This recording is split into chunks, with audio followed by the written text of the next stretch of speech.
Far left Portland mayor blames the right. This story just blew me away. And it's a great follow-up to what I was talking about last week, that the narrative is that both ends of the spectrum, left and right, are violent. And I just heartily disagree with that summation. While it is possible that there have been some singular far-right extremists who have gone off the deep edge. And in fact, I did think of one. I tried to think of one last week and I couldn't, but I did think of one. There have been so-called Christian people who have shot up abortion clinics. That's not what we're talking about here, folks. We are talking about widespread violence, okay? An individual who takes it upon himself because he's a crazy person is a completely different thing.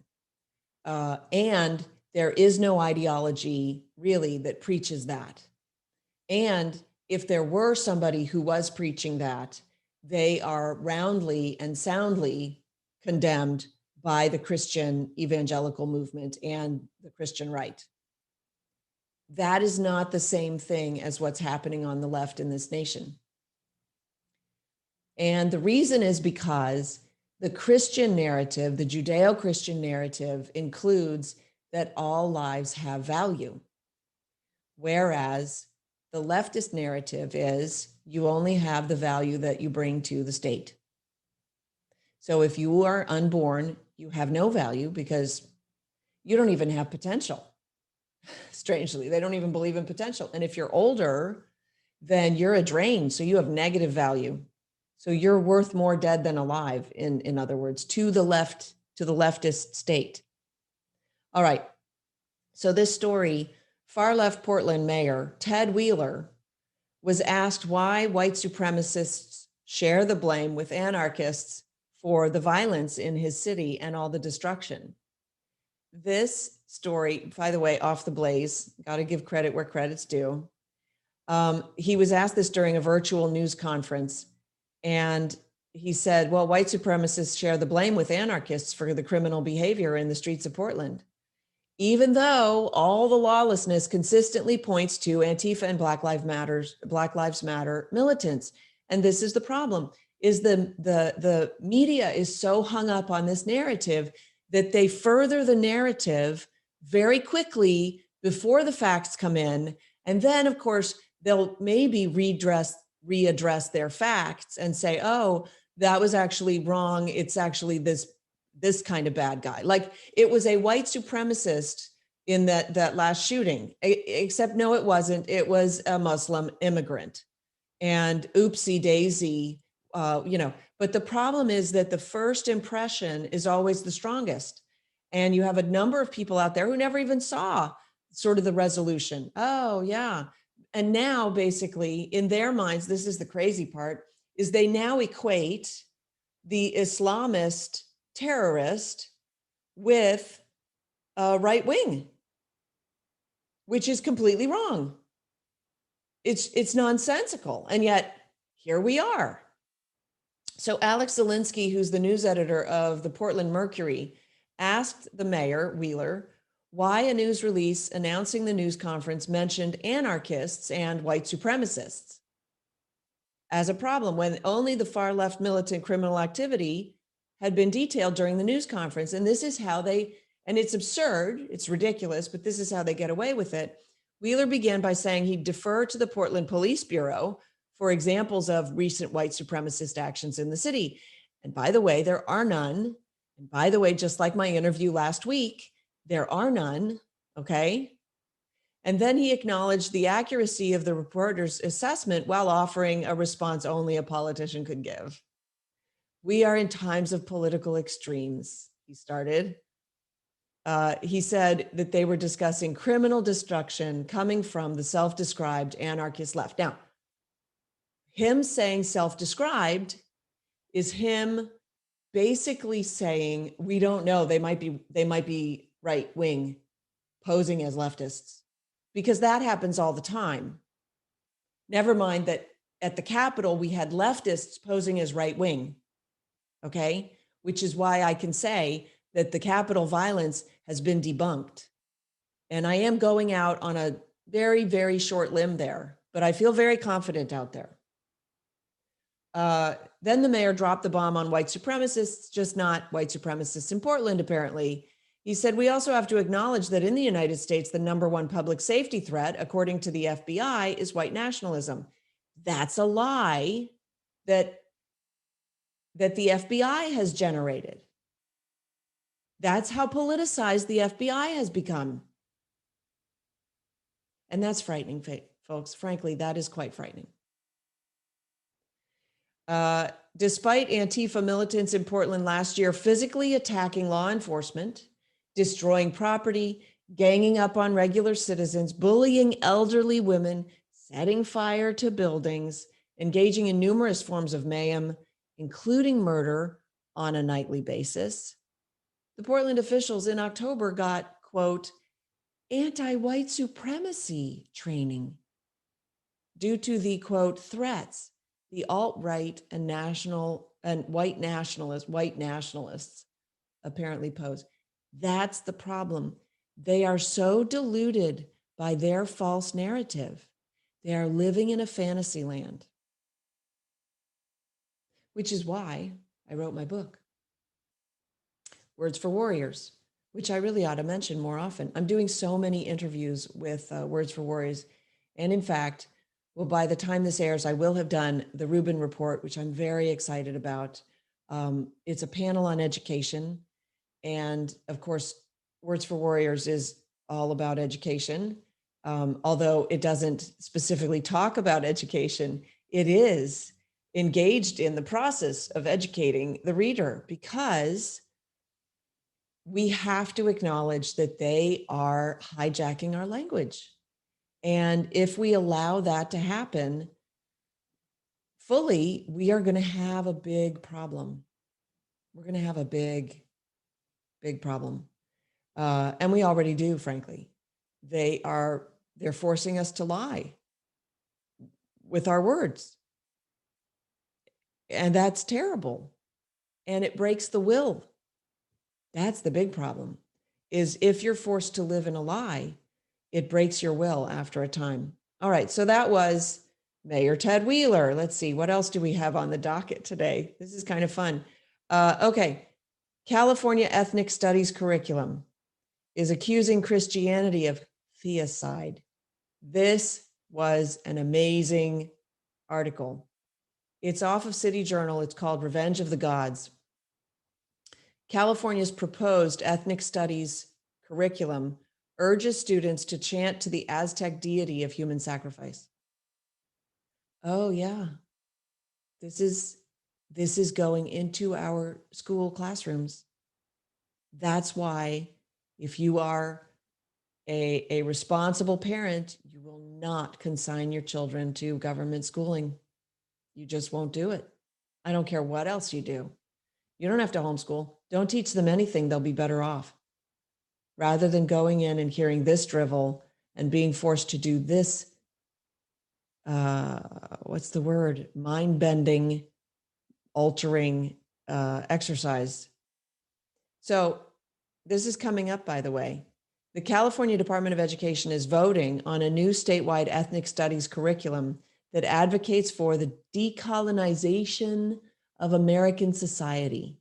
And it elevates Aztec religious symbolism, all in the service of a left-wing political ideology. So here's part of it. Well, no, you know what? I'll continue reading, and then we'll go back and analyze a little bit. It's called the Ethnic Studies Model Curriculum. In theoretical terms, the new ethnic studies curriculum is based on the pedagogy of the oppressed. So pedagogy of the oppressed refers to sort of the teaching of oppression. It's based on Marxist theoretician Paulo Freire's work. He argued that students must be educated about their oppression in order to attain, quote, critical consciousness, and consequently develop the capacity to overthrow their oppressors. So they need to be taught that they're oppressed in order to then overthrow their oppressors. And what if they're not oppressed?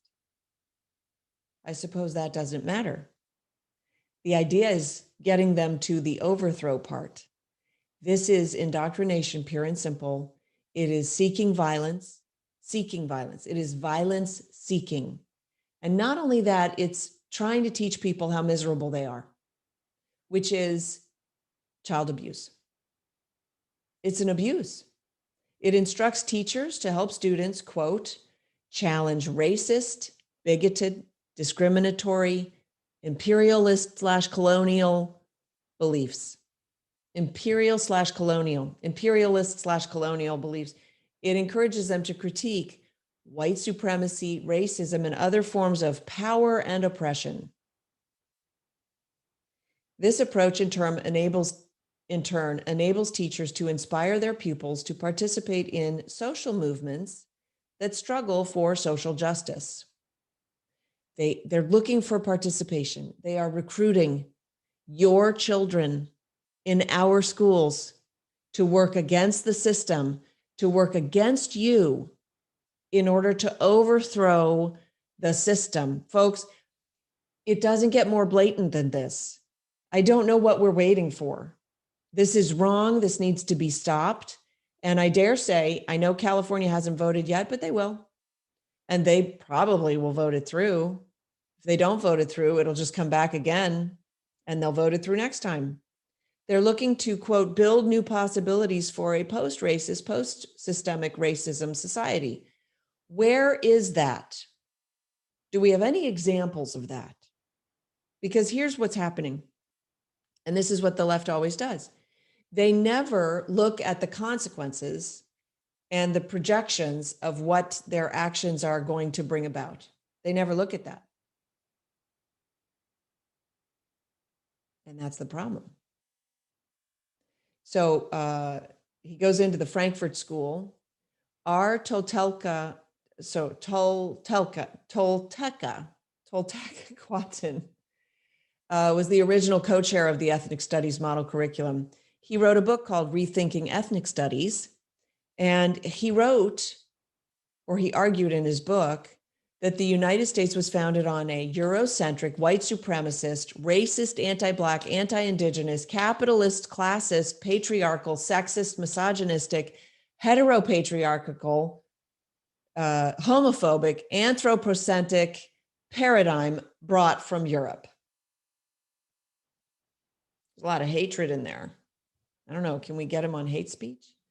The document claims that whites began grabbing the land, hatching hierarchies, and developing for Europe/whiteness, which created, quote, excess wealth that, quote, became the basis for the capitalist economy.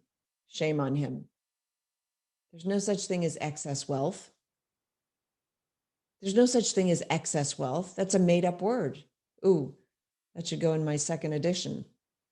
Whites established a hegemony that continues to the present day, in which minorities are subjected to socialization, domestication, and zombification. Well, that actually is true. Oh, found common ground. We totally agree. Government should get out of the school system, the school business, the business of schooling. He claims that white Christians committed theocide against indigenous tribes, right? Because if you claim that your religion is superior to a different religion, that's theocide. Because his religion, his religion's perfectly fine. It's your religion that's the bad religion here. How dare you? How dare you? I wish I had that. I should bring that up. I used to have that on autoplay, and I do. All right, let's see if this works. Well, I couldn't hear it. I wonder if you did. All right, we'll do that later. The ultimate goal is to decolonize American society and establish a new regime of counter-genocide and counter-hegemony, which will displace white Christian culture and lead to the regeneration of indigenous epistemic and cultural futurity. And yeah, if you throw a bunch of big fat words at me, then I will just give up and say, okay, it sounds like a good plan. Not. The idea is to overthrow the current system and have nothing else in place except kumbaya and good feelings. This is very, very dangerous. By the way, the Christian community is targeted because it's all your fault that we're here.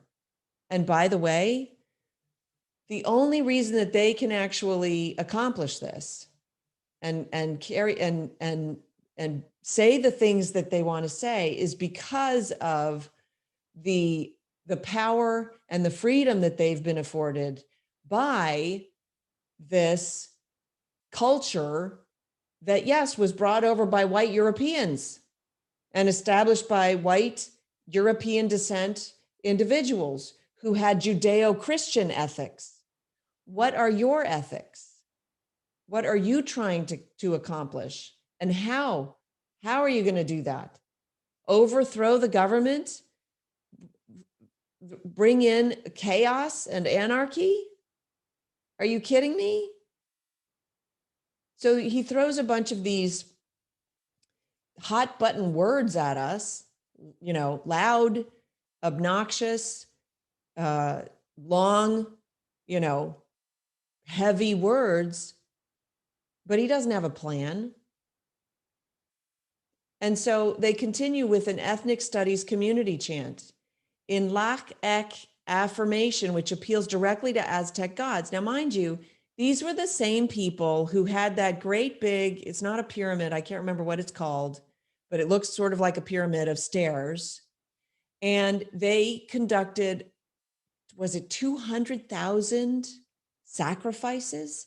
They literally had these high, quote unquote, high priests with machetes working around the clock, sacrificing people and letting their heads tumble down the stairs of that temple. And that's, by the way, that's what they're going to have these kids basically say a worship prayer to. Students first clap and chant to the god Tetzla blah blah blah blah blah blah blah blah blah blah blah, whom the Aztecs traditionally worshipped with human sacrifice and cannibalism, asking him for the power to be, quote, warriors for, quote, social justice. Next, the students chant to the gods, Quetzalcoatl, Hitzaputut, and the other ones, blah, blah, blah, blah, blah, seeking healing epistemologies and, quote, a revolutionary spirit. They are indoctrinating these children to go into the streets and seek anarchy. That's what they're indoctrinating them to do. And we should not be sitting by idly while they do this. The one god in particular is the Aztec deity of war, inspired hundreds of thousands of human sacrifices during Aztec rule. That's what I was just talking about. Finally, the chant comes to a climax with a request for liberation, transformation, and decolonization, after which students shout this thing. I'm not going to shout it, in pursuit of ultimate, quote, critical consciousness. Ladies and gentlemen, this is just pure blather, but it's dangerous blather. They're inspiring a dangerous philosophy and behavior in these young people who are the most impressionable. How dare they? Where do they come off?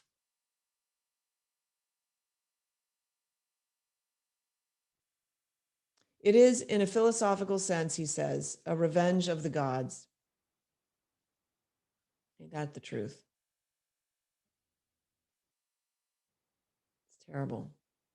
It presents education not as a means of achieving competency, but as a tool for transformation, social, economic, and political change and liberation. So Bret Stephens wrote about this in the Wall Street Journal. And he said this: a proposed curriculum magnifies differences, encourages tribal loyalties, and advances ideological groupthink. You know what? I'm going to break here and we'll come back to this in just a minute. Okay, so we were talking about this California ethnic studies curriculum that has accused Christianity of theocide, because the Christians came as missionaries and tried to convince people to follow the one true God, the Judeo-Christian God, the God of Abraham and Isaac and Moses. and we talked about this, that that they are infiltrating our schools and trying to create warrior youth from impressionable young people. They're first teaching them that they've been oppressed, which is not true. And then they're teaching them to be angry about the oppression that they supposedly have suffered. And then they're teaching them to worship Aztec gods who were responsible for hundreds of thousands of human sacrifices. And then they're teaching them to seek revenge against the system that they live in, the same system that has afforded these people their opportunity to teach the youth these things. The left always eats its own. And so Brett Stevens has written sort of a response to this. And he calls it a proposed curriculum magnifies differences, encourages tribal loyalties, and advances ideological groupthink. And that's putting it mildly. But I did enjoy the first part of what he wrote. He said, in a lengthy draft, otherwise rich with references to various forms of bigotry, there was no mention of bigotry toward Jews. There was, however, an endorsement of the boycott, divest, and sanction movement, the BDS movement, which essentially calls for the elimination of the Jewish state. You see, I told you it's more serious than we imagine, because we don't imagine doing such nefarious work. You know, in Africa, we've seen that these warlords take very young boys and train them to be soldiers. They have no concern for the welfare of the young boys. They just want soldiers. And they know that if you get them young enough, you can train them, and they'll be completely indoctrinated. They'll be yours until death. And so they do that, and they succeed at doing that. That's what we're seeing happen in our schools today.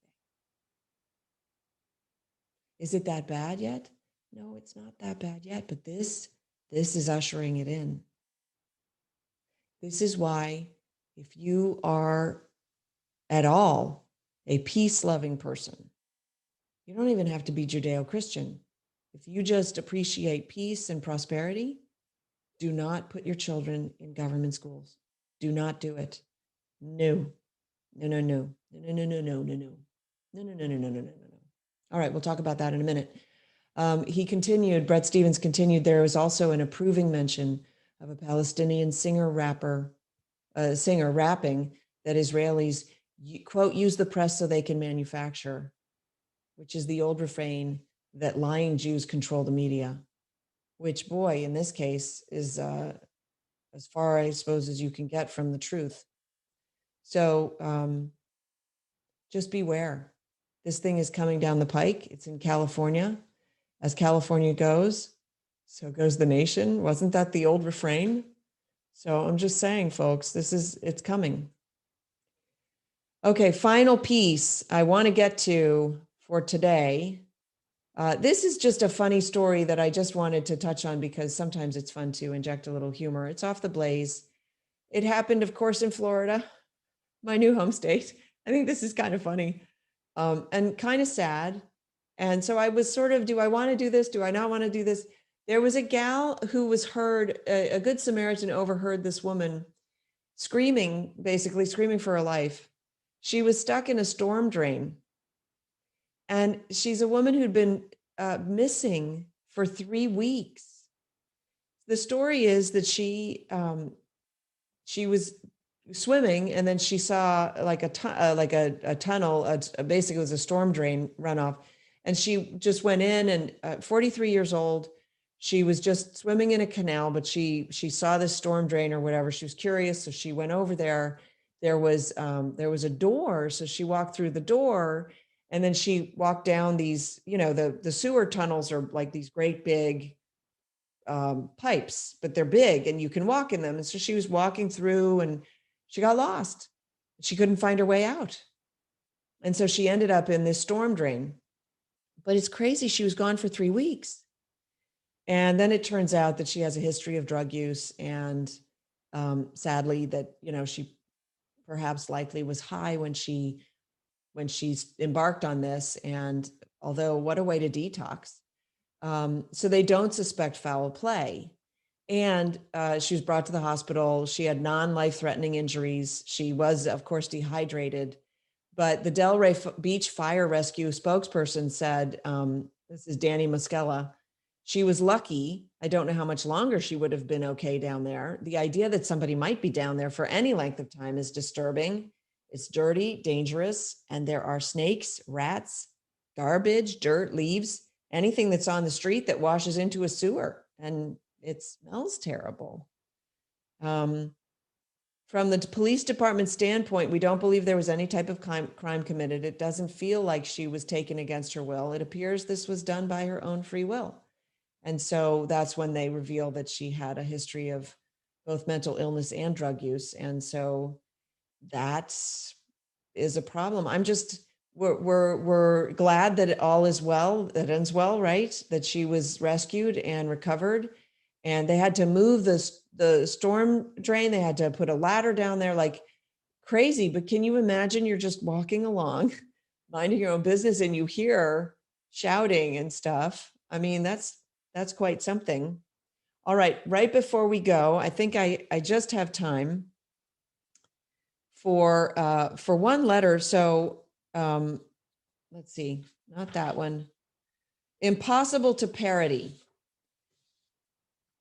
So I talked about this last week, Dr. Seuss, cancel culture, and this idea that that they are now claiming that Joe Biden is impossible to parody because he's just so good at being president, and he's so presidential, and he's got white hair, and so you can't parody him, which of course is a lie. Again, the left is so good at lying, liberal fascists.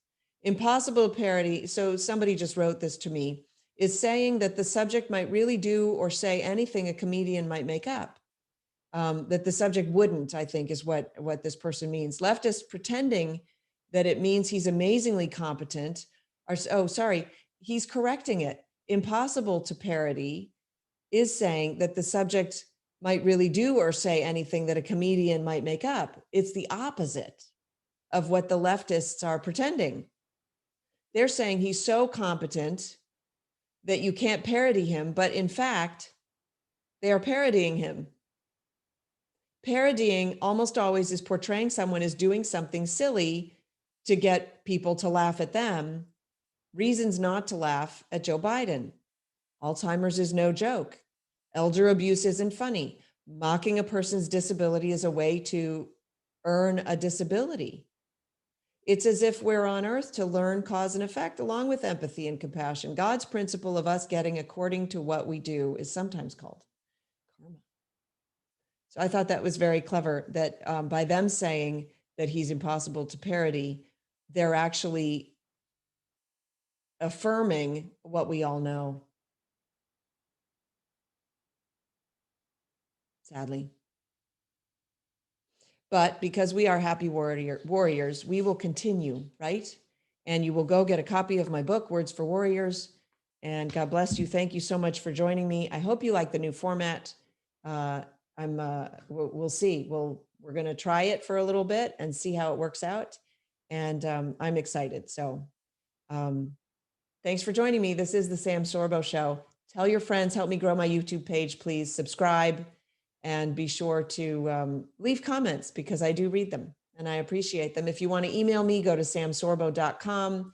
Also, make sure you sign up for the mailing list. You can do that at sorbofamilyfilmstudios.com, where it's automatic. Thanks so much. Take care.